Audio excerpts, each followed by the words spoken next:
Hello, everyone, and how's it going?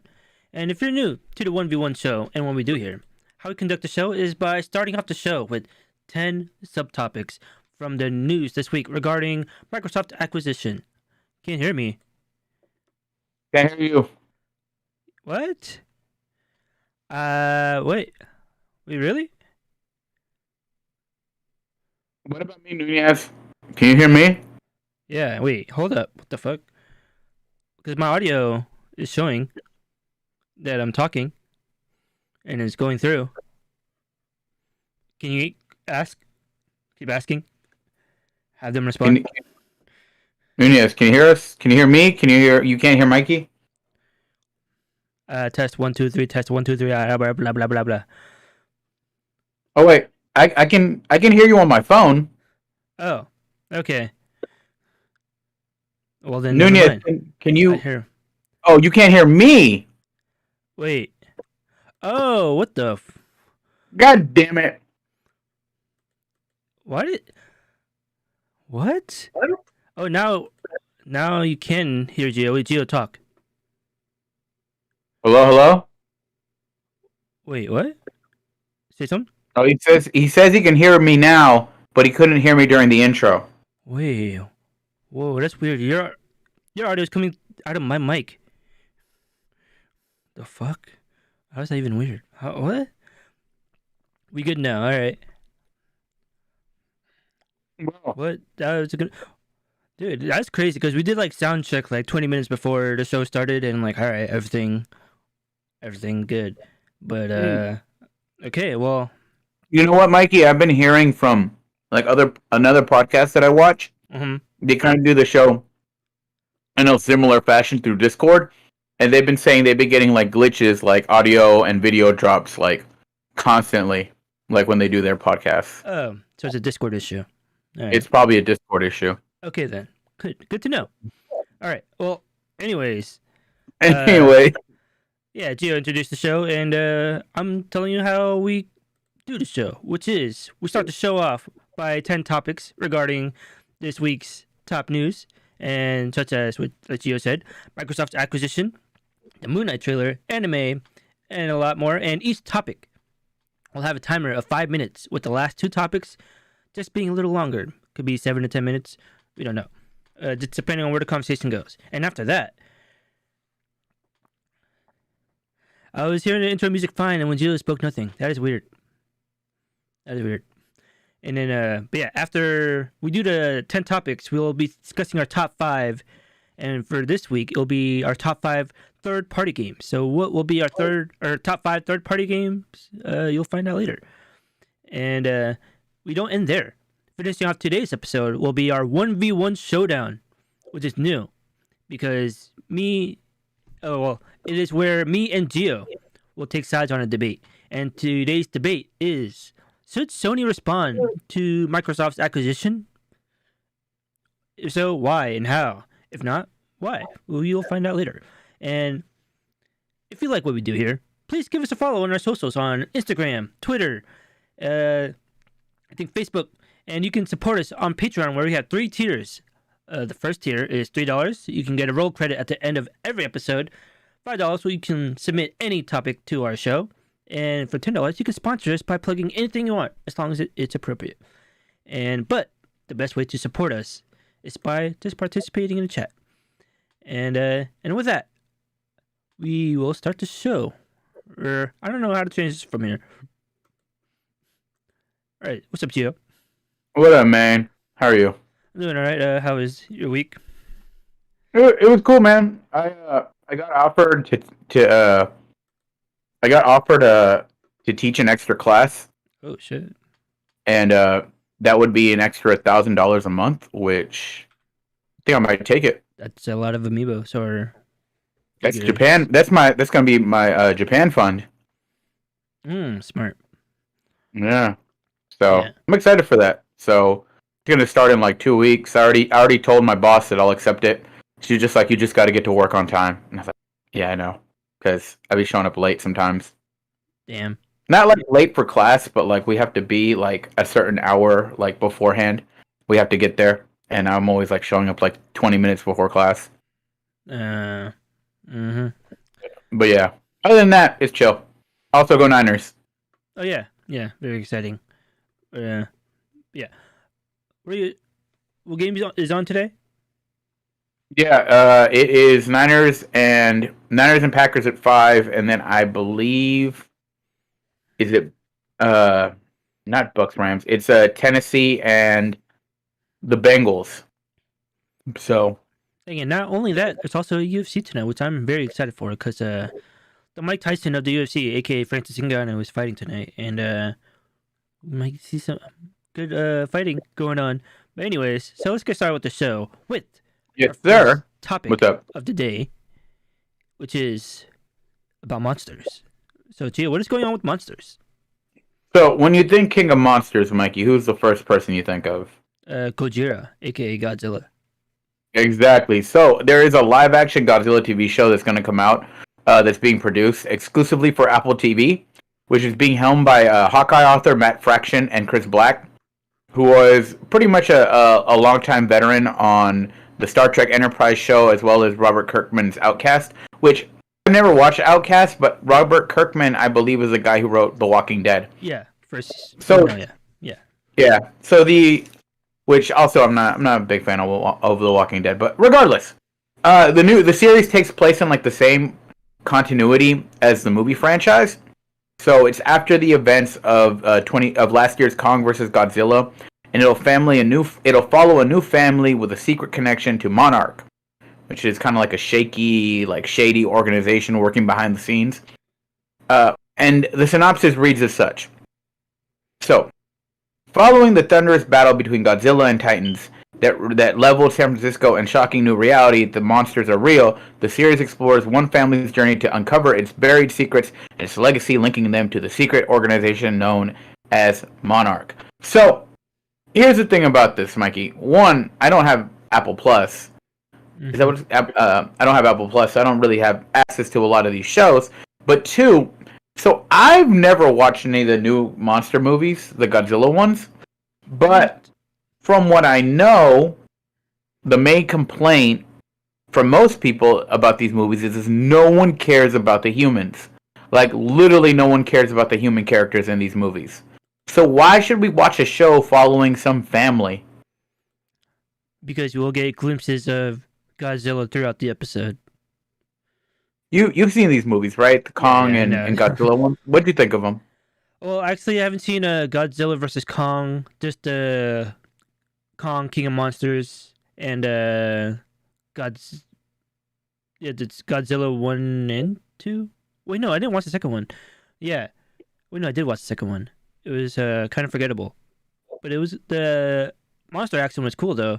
But I don't know how they're gonna do it on a TV budget. Yeah, that's what I was thinking. Like, because it takes a lot of money to make these monsters like appear. So how can you make a TV show on that kind of budget? But then again, I feel like recently with the streaming services becoming popular and probably more money going into them because of theaters, people not going to theaters as much because of COVID and other things. Maybe we'll soon get to a point where the lines are blurred even more between streaming and movie theaters. What do you think? Yeah, I think it's starting. Yeah, it is becoming the norm with the streaming services. I think having big budget TV series like Amazon with the Lord of the Rings, Netflix with I think Witcher is one of their highest productions, expensive productions. I mean, and then it is going to become the norm. It probably is already. Yeah, no, for sure. I mean, we had a Scorsese film that was a Netflix, even though they showed it in theaters. Like, it was a Netflix production.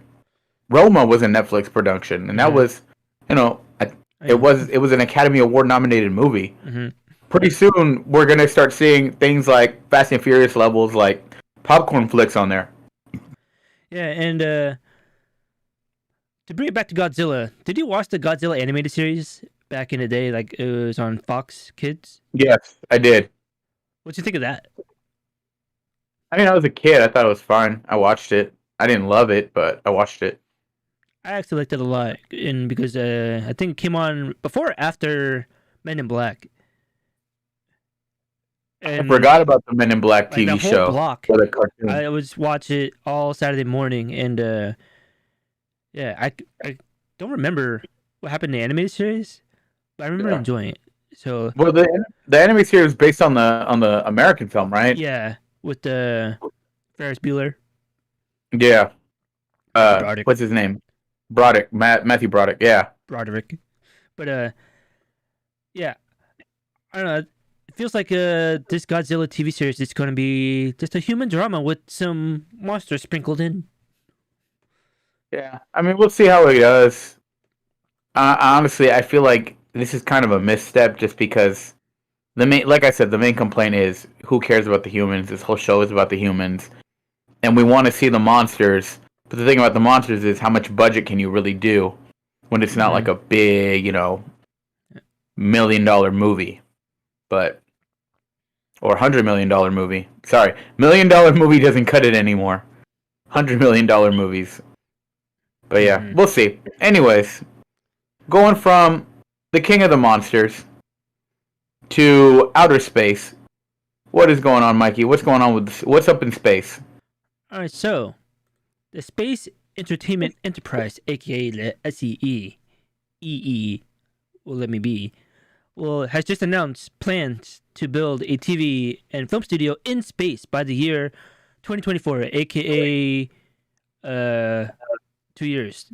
They're gonna have a film and TV studio in space within 2 years.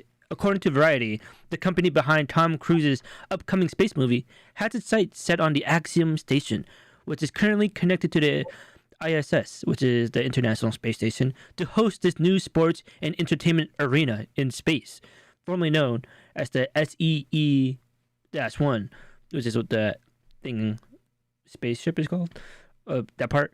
And the space-based venue is scheduled to become operational sometime in December 2024, which is crazy because that seems pretty fast. And the outlet notes that the multi-purpose module is intended to host films, televisions, music, and sports events, as well as artists and producers and creators who want to make content in the low orbit microgravity environment, with facilities that enable development, production, recording, broadcasting, and live streaming of content for its own company and third parties. With worldwide leader Axiom Space building this cutting-edge revolutionary facility in space, the SEE will provide not only the first, but also the supreme quality space structure, enabling the expansion of the $2 trillion global entertainment industry into low Earth orbit. And giving credit to Axiom Space, who are undertaking the construction of SEE-1. So, this straight up reminds me of the Disney movie Xenon. Have you seen that movie? Yes. Zoom, zoom, zoom. Dude, yeah, Make my heart go boom, boom, boom. They're making that into a reality. Yeah, pretty much. You know what? My first thought when I was when I was putting together news stories and I was reading about this, my first thought, this is some shit Kanye would do. Like he would go and make an album in space. Like this is some Kanye shit. Is Tom Cruise the actor version of Kanye? Huh? Yeah, maybe. Yeah, yeah. That's a good comparison. Yeah. I mean, at this point, man, like, I know Kanye's become super Christian and kind of like, super like evangelical kind of Christian-y. But at this point, I'm actually kind of surprised he hasn't become a Scientologist. Yeah. Yeah. But yeah. Yeah, would you attend a space concert? Hell no. Or would you want to watch a play in space? Like, so my thing is this, right? Like, I think it would be cool to go into space. But I also know that it also is a risky proposition. And my ass ain't trying to have some failure go on and I'm just out here floating and dying in space. So I'm not taking that risk no matter how cool the proposition is. Yeah, and plus, we probably won't even be able to afford it anyway because who is the target audience for this? Right? It's not us. We're not going to attend a space concert anytime soon. It's got to be Jeff Bezos and his cronies. Yeah, and then thanking all the Amazon workers for helping him watch the show. Anyways, but yeah, But, like, yeah, let me take away your stocks, but thank you for helping me get into space. Like, what fucking. Anyways, yeah, so and also a film studio in space. So why do they need to make a film studio in space when have you seen the movie Gravity with Sandra Bullock? see, you That was brought pretty this good. up a while ago, and I still haven't seen it, but you said it's like visually amazing. Yeah, and it feels like you're in space when you're watching that movie. And yeah, I wonder how is it going to look more real? Is the realism is it going to make us more or make it more immersive by actually shooting in space? I don't know. I don't know. Like, I mean, really, unless you're there, like, what more? What's the word I'm looking for? What more immersion do you need? I mean, it's not like I could actually feel like I'm in space. It just kind of seems like this is some rich company or rich person's like pie in the sky idea, and they just Tom Cruise. want to make it happen when we could use money on Earth to where, people are starving and dying and things. But whatever, Yeah, and then I forgot what I was people gonna can do whatever they want go with their that, money. Okay. So yeah. So going from Tom Cruise to an anime or to a space entertainment, we're going to go to some animated entertainment with Cuphead. What is Cuphead? And give us the lore on that. Okay, so Cuphead is, if you don't know what Cuphead is, the beginning, the IP, it's a run and gun, boss rush, platforming style video game that was Studio MDR. It came out in I want to say 2018 or 2019. Anyways, it is about two Cuphead and Mugman, who are very much kind of like an amalgamation of, think Mario and Luigi mixed with Mickey Mouse mixed with, I want to say, old Ari Fleischer cartoons. Do you know the old Ari Fleischer cartoons, Mikey? Do you know when I'm referring to those? No. It's like Betty Boop. Oh yes. Okay. Yeah, those kind of cartoons. So it's kind of an amalgamation of those. And after the game came out, it was a big success. It was a big hit. People loved it, even though it was notoriously difficult. And they announced about, I want to say 2 years ago, that they were coming out with a Netflix show, the Cuphead show. They showed off a teaser picture, and then we finally got a trailer this week. So the show premieres on February 18th, and to get kind of a idea of what it is, it shows Cupman and Mugman going into this evil carnival and having to deal with King Dice, as well as the devil himself. And they're going to get into a bunch of mischief and hijinks. One thing that I saw that made me really excited for this, Mikey, guess who's voicing King Dice? Judging from the trailer, is it a famous voice from a famous cartoon? It is a famous voice from not a cartoon, but it's a famous voice. All right, who is it? Wayne Brady. Oh, I didn't know that. That's cool. Yep, Wayne Brady is going to play the diabolical evil King Dice, and I'm excited for this, man. I love Cuphead. I